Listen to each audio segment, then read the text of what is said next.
yung low pressure area na nagmula kay Bagyong Ada ay nananatiling nasa layong 1,000 kilometers east north ng northeastern Mindanao.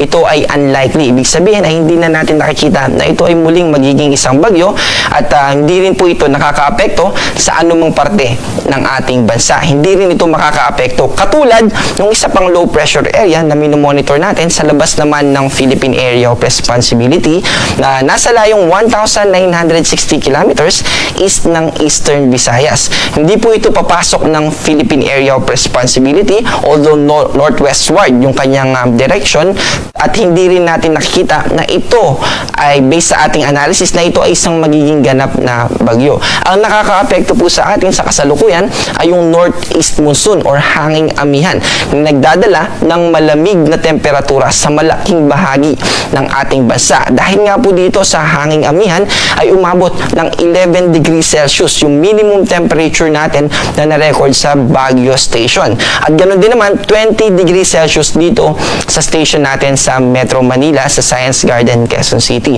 Bukod sa malamig na temperatura na dala ng hanging amihan ay meron din po itong associated na mga clouds na nagko-contribute para magkaroon tayo ng relatively mas mataas na tsansa ng mga pag-ambon. Dito yan sa probinsya ng Apayao, sa buong Cagayan Valley Region, kasama yung probinsya ng Aurora, Quezon, Occidental Mindoro, at ganoon din sa ilang bahagi ng Northeastern Mindanao, yung Caraga Region, kasama yung Misamis Oriental.